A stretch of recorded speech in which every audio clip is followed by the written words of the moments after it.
규제를 지금 완화한다는 얘기는 뭐냐면 네. 규제를 완화할 수밖에 없을 만큼 시장이 너무 안 좋은 거예요. 네. IMF 이후로 지금 처음이다. 네. 처음 나타나는 하락세라고 보시면 됩니다. 서울엔 지금 5만 건이 넘는 아파트 매물이 있어요. 대기 매물 있고. 네, 근데 거래가 지금까지 몇 건데 68건이 됐어요. 대한민국에서 지금 이 실거래가 공개된 이후로 거래량이 거의 가장 작습니다. 그리고 부동산 시장의 바닥이 아직 멀었다라고 또 한번 제가 강하게 한번 주장할 수 있는 근거는 뭐냐?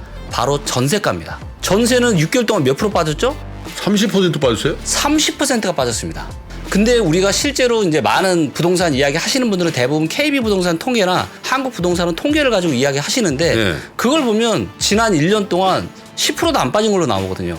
근데 그 데이터는 안 맞는 거죠.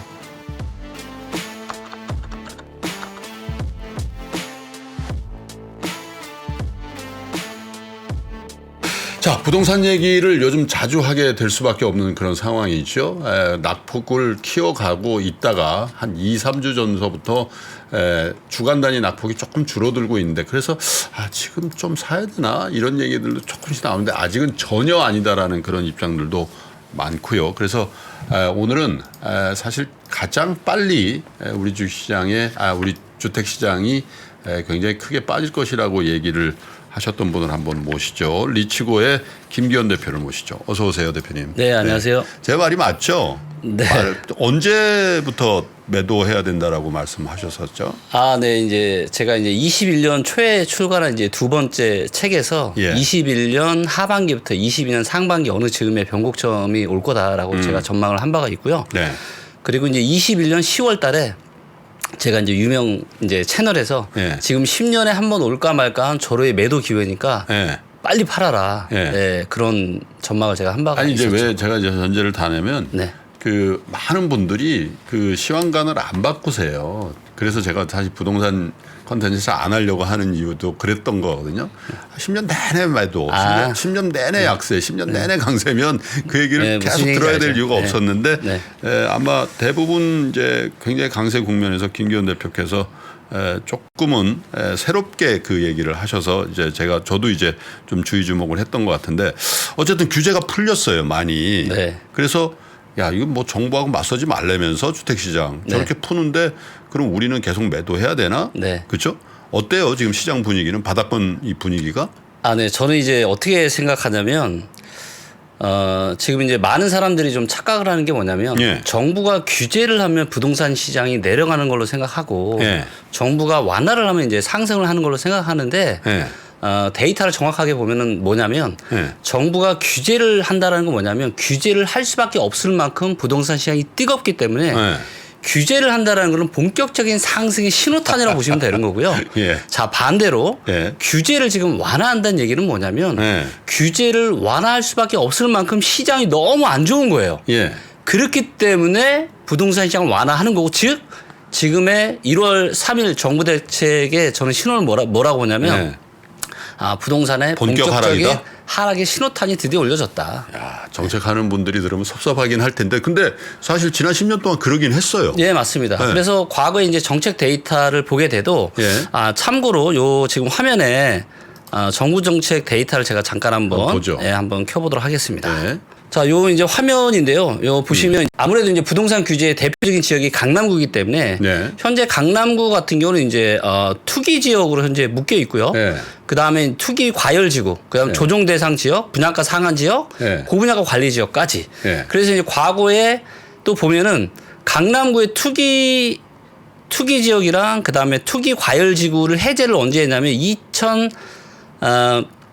이거 보시면 밑에 보시면 2012년 초중반에 다 풀었습니다. 그러니까 그 전에도 규제를 풀었고 근데 2012년 초중반에 다 풀었지만 강남 3구까지 다 풀었지만 시장이 어떻게 됐죠? 올랐나요? 떨어졌나요? 떨어졌죠. 여전히 조금 더 떨어졌죠. 근데 아직은 강남 3구조차도 풀지도 않았어요. 그래서 아직은 이제 저는 이제 규제의 끝판왕은 좀 따로 있다고 생각하기 때문에 아직 점점점 더 좋은 규제 완화책들 심지어 부양 정책까지 나오게 될 거고 그런 정책들이 어느 정도 나와야 시장에 우리가 바닥을 논할 수 있는 거지 지금은 이제 정부가 본격적인 부양 정책을 이제 막 시작을 했기 때문에 아직은 바닥은 멀었다 그렇게 보고 있습니다. 사실 이제 워낙 강한 상승세를 뜨겁게 경험을 해가지고 그렇죠. 특히 집 없는 분들 입장에서는 일종의 트라우마가 생겨가지고요. 맞습니다. 또 이러다가 또 올라가면 이번에 놓치면 진짜 어떡할까 이런 걱정이 있어서 그렇지 김기현 대표 말씀으로는 아직 그 완화 정책은 줄창 더 나와야 되고 더 큰 거 나오고 예, 그런 것들이 다 나오고 나서도 일부분 더 빠지다가 올라간다 이런 맞습니다. 얘기잖아요. 그러니까 이거는 그러니까 대한민국 부동산 시장에서 우리가 기억하기로 예. 하락장이 2번 있었습니다. 예. IMF 이후에 엄청난 급락장이 있었고 그렇죠. 2008년 금융위기 이후에 떨어졌다가 예. 다시 이제 완화 정책을 펼치니까 그러니까 예. 무슨 얘기냐면 금리를 또 엄청나게 낮추고 예. 경기 부양을 하면서 유동성 푸니까 주식의 상승과 더불어서 부동산이 09년도에 잠깐 올렸다가 네. 그리고 2010년부터 계속 완만한 하락을 했습니다. 근데 지금의 하락 패턴은 금융위기 때가 아니라 IMF에 가까운 지금 급락형 패턴이 나타나고 있는 거죠. 어떻게 달라요? 지금 두 시기의 하락 패턴이. IMF 때는 굉장히 급락을 했고요. 예. 그다음에 금융위기 이후에는 굉장히 완만한 하락을 했었는데 예. 이거를 데이터로 제가 한번 예. 그러니까 이제 아무래도 주식하시는 분들이 좀 많으니까 예. 제가 이제 좀 익숙한 실거래가 차트라는 걸 한번 예. 공개를 좀 하도록 하겠습니다. 네, 한번 보여주세요. 네. 네. 자, 이제 잘 보이시는지 모르겠는데 요게 지금 서울의 네. 아파트 실거래가 차트예요. 네. 그래서 실제로 거래된 데이터를 가지고 주식의 캔들 차트처럼 네. 저희가 이제 만든 겁니다. 뭐 주봉이나 뭐 이런 것도 저런 만들었다는 거죠. 그래서 얘는 이제 월봉인데 네. 이제 보시는 것처럼 평당 4천 한 초반대까지 올라갔다가 요게 이제 2011년 연말 2022년 초반에 이제 예. 평당 4천이 넘었다가 1년 전. 예, 1년 전에 지금 네. 이제 평당 3천 초반까지 떨어졌어요. 예. 즉 한 25% 정도. 실거래된 거 기준으로. 네네. 네. 그리고 이제 보시면 2008년 금융위기 이후의 하락세는 어떻죠? 굉장히 완만하죠. 완만하네요. 굉장히 완만한데 지금은 누가 봐도 굉장히 확연하게 많이 이런 오르긴 올랐다. 엄청난 급락형 패턴이 나타나고 네. 있고 이런 하락은 IMF 이후로 지금 처음이다. 네. 처음 나타나는 하락세라고 보시면 됩니다. 그러네요. 저 차트 보니까 저기다 갖다 대기가 좀 겁이 나네. 그렇죠? 네네. 그리고 이제 무엇보다 지금 이제 부동산 시장이 저는 참 신기했던 게 뭐냐면 예. 저도 이제 초보 시절 많은 공부를 좀 했을 거잖아요. 예. 근데 우리가 주식 시장에는 예. 맞다 틀리다를 떠나서 퍼나 PBR, PSR처럼 뭔가 본질적인 가치 대비 얼마나 비싼지 싼지를 그렇죠. 보여주는 데이터가 있잖아요. 예. 근데 부동산 시장에는 그 어떤 전문가 분들도 그런 얘기를 안 하시는 거예요. 예. 그게 저는 너무 신기하더라고요. 예. 그래서 본질적인 가치 대비해서 얼마나 비싼지 싼지를 어떻게 하면 부동산 시장에서 측정할 수 있을까를 굉장히 많이 고민을 했고 그런 이제 고민의 결과물로 이제 예를 들면 이제 소득 대비한 저평가 인덱스. 네. 그래서 사람들의 소득 대비해서 그 해당 지역의 아파트가 얼마나 비싼지 싼지를 보여주는 또 데이터. 그 소득 대비라는 그 지역에 사는 사람들 기준으로 아니면 다행히 일반적으로. 불행히도 이제 소득은 일반적인 소득이고요. 대한민국 평균 네. 소득이라고 보시면 되고. 네. 근데 이제 보시는 것처럼 요 데이터가 굉장히 정확한데 네. 서울 같은 경우는 이제 금융위기 때가 한 18 정도 됐습니다. 네. 한 17, 18 정도 됐고. 네. 그다음에 이제 저점이었던 14, 15년이 한 13이 좀 안 됐어요. 예. 근데 코로나 버블 때 얼마까지 갔냐면 얘가 27까지 갔습니다. 저거예요. 25년 모아야지 그 주택 산다. 네, 맞습니다. 예. 네. 근데 코로나 버블 시기에 이게 27까지 갔던 거고 예. 최근에 하락과 더불어 조금 떨어졌죠. 얼마예요? 지금 떨어졌지만 25입니다. 근데 역사적인 평균이 17이에요. 예. 물론 이제 앞으로 사람들의 소득은 좀 올라가겠죠. 하지만 집값이 이거를 봐도 아직은 떨어질 일이 꽤 많이 남았다. 이렇게 보시는 게 맞을 것 같습니다. 근데 거래가 바닥을 찍었다라는 얘기들이 있어요. 특히 강남, 서초, 용산 이런 데들. 네네. 네. 그러니까 완전 급급매는 소화가 되고 있다라는 얘기들도 나오더라고요. 근데 이제 보시면 예. 그게 이제 아주 소수의 거래량인데 실제로 보시면 요게 이제 요 차트에서 보시면 요 네. 선이 매물의 데이터입니다. 그래서 지금 23년 1월 달 기준으로 네. 서울엔 지금 5만 건이 넘는 아파트 매물이 있어요. 대기 매물이 있고. 네. 근데 거래가 지금까지 몇 건 되면 68건이 됐어요. 지난달에는 554건. 네. 지지난달에도 500건이 안 됐고요. 어허. 그러니까 이 정도의 거래량은 거의 의미가 없는 거죠. 이걸 전체로 한번 보시면 네. 보시는 것처럼 대한민국에서 지금 이 실거래가 공개된 이후로 거래량이 거의 가장 작습니다. 그리고 이제 진짜 문제는 뭐냐면 저 정도는 없는 거군요, 거의. 아예 없는 거죠. 네. 쌓여 있는 매물 대비해서 네. 거래량이 아예 없다 이렇게 좀 보시면 되고요. 네. 그다음에 이제 지금은 아파트가 지금 거래가 거의 없는 게 문제예요. 예. 그렇기 때문에 지금은 어떤 데이터를 보셔야 되냐면 예. 지금은 호가 데이터를 좀 보셔야 됩니다. 호가. 예. 호가는 뭐냐면 사람들이 팔려고 내놓은. 예. 네. 자, 이걸 보시면 예를 들면 이제 반포 쪽으로 서울에서 이제 부동산 시장의 수요가 제일 탄탄한 데가 이제 서초니까. 그렇죠. 여기에 레미안 퍼스티지를 한번 가보도록 하겠습니다. 제일 비싼 아파트 중에 하나죠. 그렇죠. 자, 여기를 보시면 요게 이제 요 레미안 퍼스티지에 실거래가랑 시세랑 캔들 차트를 다 넣어 놓은 거고요. 최저 호가를 한번 보시면 지난 6개월 동안에 여기가 얼마가 빠졌냐면 8월 달만 해도 이제 호가가 최저 호가가 36억 5천이었어요. 네. 근데 지금 얼마냐면 31억입니다. 저 9평입니까? 9평? 예, 맞습니다. 30평대? 34평 9평이고요. 네. 보시는 것처럼 최근 6개월 동안 매매가 호가가 지금 15% 빠졌는데 근데 진짜 심각한 문제는 뭐냐면 거래 없죠. 거래도 없는 것도 있고 네. 훨씬 더 심각한 게 뭐냐면 전세가 빠지고 있는 거예요. 자, 이제 전세를 한번 보시면 네. 전세는 6개월 동안 몇 프로 빠졌죠? 30% 빠졌어요? 30%가 빠졌습니다. 매매가 17% 빠졌는데? 네.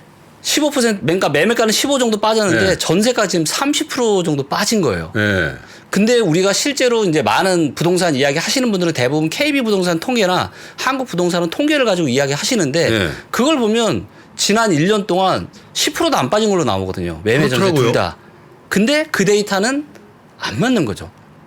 실제 데이터를 보게 되면 네. 실제 제일 지금은 정확한 데이터가 호가 데이터거든요. 왜냐하면 거래가 없는 시대이기 때문에 지금. 네. 그래서 집주인들이 팔려고 하는 이 매물의 시세가 어떻게 움직이느냐 이거를 이제 보셔야 되는 거고 그리고 부동산 시장의 바닥이 아직 멀었다라고 제가 또 한번 제가 강하게 한번 주장할 수 있는 근거는 뭐냐?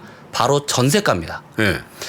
부동산 시장이 상승을 하기 위한 상승으로 돌아서기 위한 첫 번째 관문이 뭐냐면 그것은 바로 전세가의 상승이에요. 네. 왜냐하면 전세는요 투자 목적이 1도 없습니다. 그렇지. 전부 다 실제 수요예요. 예. 자, 그런데 전세가가 떨어진다는 얘기는 뭐죠? 실제 수요가 없는 거예요.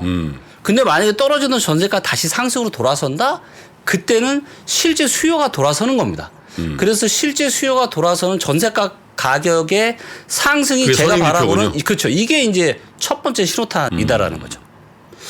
야, 전세가 네. 많이 빠지긴 했더라고요. 굉장히 심각합니다. 지금 20% 30%. 그러니까. 네. 아니 근데 인기 아파트에 네. 나는 그냥 쾌적하게 살겠다고 진짜 엄청 비싼 전세로 한남동 이런 데 있잖아요. 네. 간 분들 지금 엄청 피곤하겠어요. 맞습니다.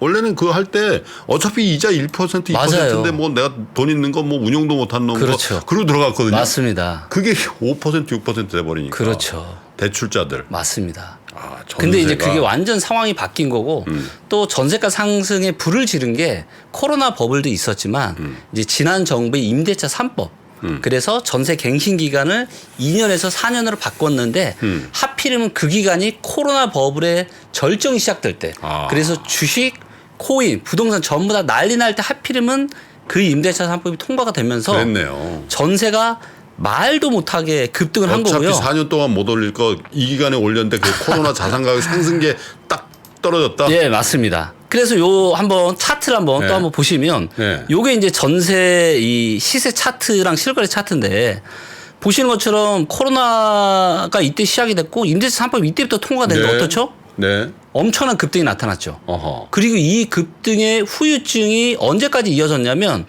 그러니까 레미안 퍼스티지 기준으로 코로나 터지기 전에는 15억이 안 됐어요, 전세가. 네. 15억이 안 됐는데 얘가 최대 어디까지 가면 거의 20억까지 갔습니다. 30평이. 그렇죠. 근데 이게 언제까지도 가격이 이어지냐면 2022년 10월 달까지도 시세가 19억이었어요. 자, 그러면 지금은 근데 최저 호가가 아까 보셨지만 불과 이제 바로 얼마 전에 19억까지 얘가 됐는데 네. 지금 얘가 호가가 얼마 12억 5천이에요. 그럼 이 차이가 얼마죠? 6억 5천이죠. 그렇죠. 자, 그렇다는 얘기는 무슨 얘기? 집주인 입장에서는 내가 전세를 예를 들면 작년 22년 9월 10월 달에 내가 19억에 전세 계약을 했어요. 네. 근데 지금 최저가가 12억 5천이 13억이 안 되잖아요. 네. 그럼 이분들이 나중에 집을 나갈 때 2년 뒤에 돌려줘야죠. 네. 그리고 이 차이가 얼마죠? 벌써 지금 6, 7억이 나잖아요. 네. 근데 물론 부자분들이 사시겠지만 이 6, 7억이라는 돈을 남아있는 현금 캐시플로우에서 있는 분이 과연 얼마나 있겠냐. 딴 데 못 쓰겠군요. 그렇죠. 네. 그렇기 때문에 앞으로도 이런 전세가 어떤 역전세로 인한 이런 문제가 앞으로도 한 2년 가까이. 그런데 대표님 이 부동산 정책이 이제 완화 기조로 돌아섰잖아요. 네. 그게 이제 금융시장이 워낙 불안정하게. 그렇죠. 지금은 상당히 많이 완화했는데 작년 말 거의 뭐 일촉즉발 상태까지 간 거예요, 사실은. 맞아요. 둔주도 그렇고 그렇죠. 그렇게 됐는데 그래서 요게 넘어가 버리면은 네. 이제 금융시장이 좀 안정됐어요. 네. 그러면 이제 정부에서도 이제 예를 들면 주택 정책하는 국토교통부가 있고 네. 경제 정책하는 기재부가 있고 금융위가 있잖아요. 네. 그러면 사실 지금 이쪽에서 오히려 더 주도한 느낌이거든. 네. 금융시장 안정시켜야 되니까. 네, 네, 맞습니다. 근데 아니 여기는 네. 민심이라는 건 중요한 거 아니에요. 굉장히 그래서 중요하죠. 금융시장이 안정돼 버리면 네. 주택 시장의 부양적인 완화 정책이 네. 그렇게 강하게 안 나올 것이다. 네. 그런 시각들도 있던데. 네. 지금 그러니까 저는 사실은 이 둔촌 주공을 굉장히 유심 있게 지켜봤습니다. 네. 그리고 둔촌 주공에 대해서도 제가 이거는 쉽지 않다, 힘들다. 네. 근데 청약 경쟁률이 말도 못하게 나왔잖아요. 그렇죠.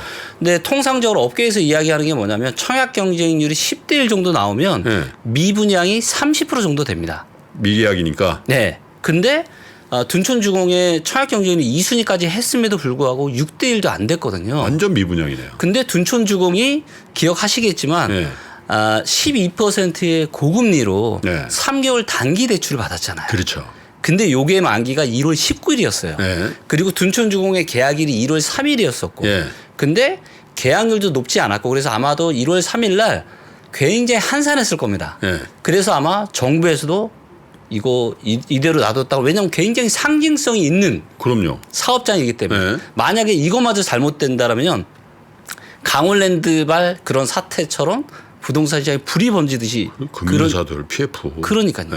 그래서 그런 부분들을 막기 위해서 네. 정부에서 굉장히 강력하게 이런 정책들을 네. 적극적으로 펼치고 있다라고 생각합니다. 분양금 팔게 해주고. 그렇죠. 네. 하지만 그럼에도 불구하고 예, 이 정도로는 아직은 멀었다. 라는 말씀을 좀 드리고 싶고요. 네.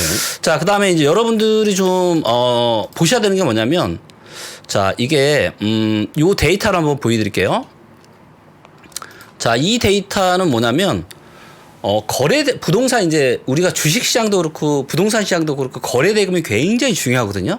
왜냐하면 거래 대금 속일 수 없잖아요. 그렇죠. 자, 그런데 이제 요 데이터는 뭐냐면 대한민국의 모든 부동산 유형의 모든 부동산의 거래 대금을 다 합한 데이터입니다. 그러니까 그 아파트뿐만 아니라 빌딩, 빌라, 빌딩 네, 다. 전부 다. 네. 자, 그런데 보시면 이 거래 대금이 어떻죠? 2020년 6월. 그렇죠? 그래서 한 19년 말부터 네.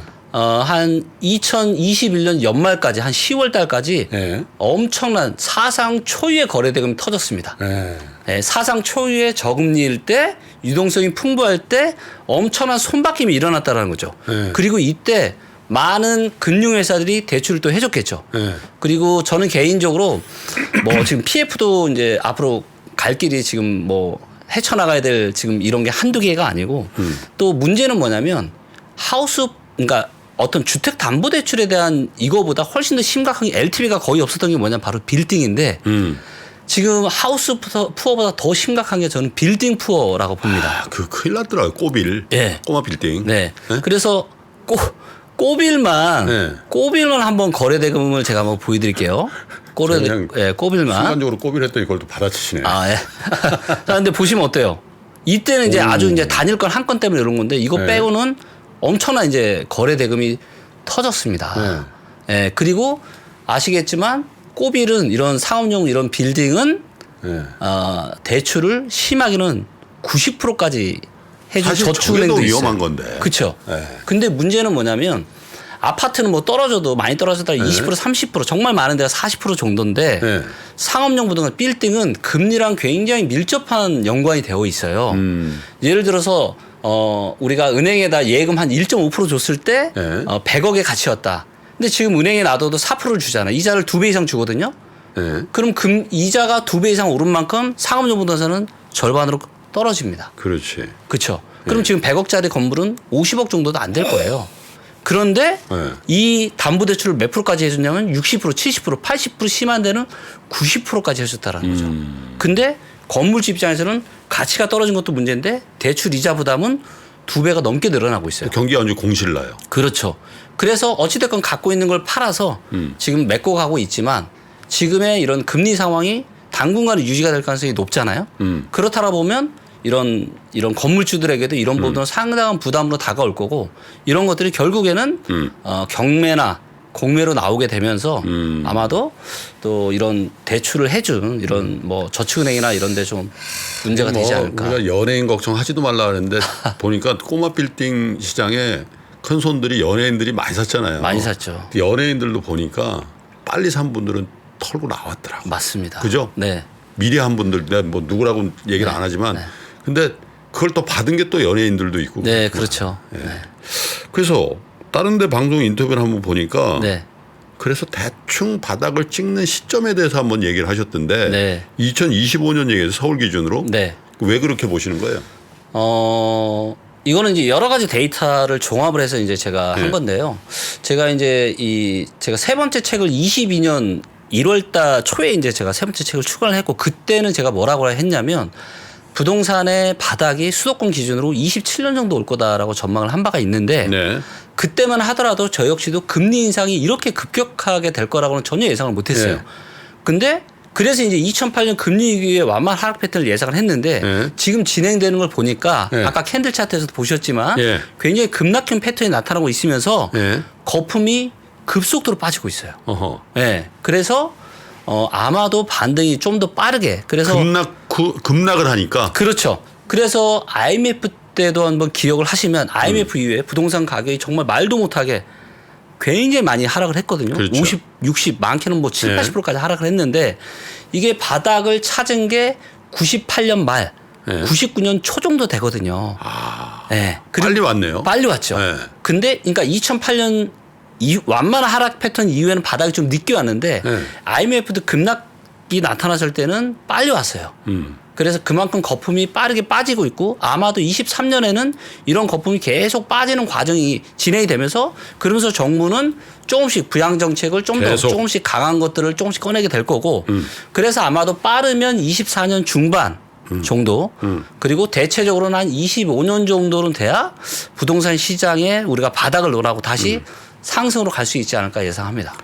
시기적으로는 뭐 그래서 최소한 한 1년 반 정도는 기다려야 된다라는 게 입장이시고 그렇죠. 반등이 오면 어디서부터 와요 그러면? 반등이 오게 된다라면 아마 지방 쪽에서 저는 먼저 오지 않을까 예상합니다. 오히려? 지방이 덜 빠지던데? 아니요. 지방도 이제 덩달아서 좀 빠지고 있고요.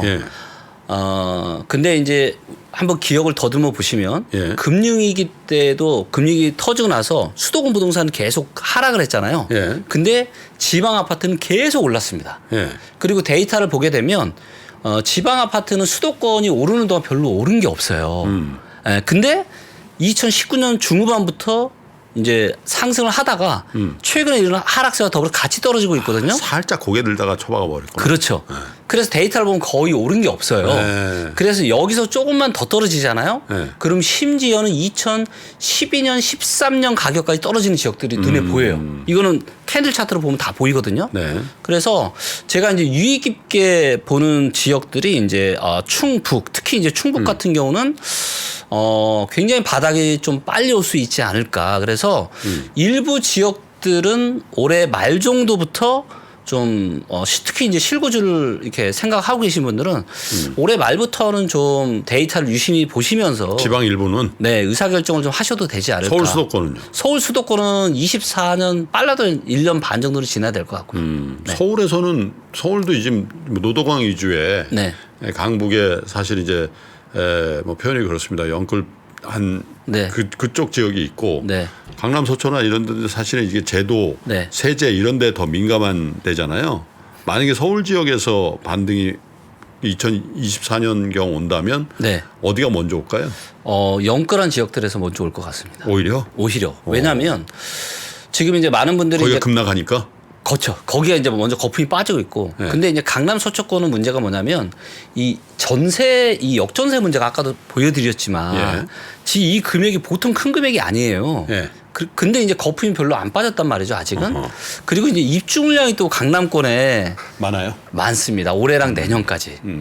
그래서 강남권은 빨라도 24년 말, 한 25년 어느 정도 즈음은 되어야 좀 바닥을 논할 수 있지 않을까 생각합니다. 그래요. 김기현 대표님이랑 얘기하니까 사실 조금 주식 얘기를 하는 듯한 느낌이 좀 들어서 네. 예, 캔들 차트 얘기도 하고 뭐 수급 얘기도 하셔서 네.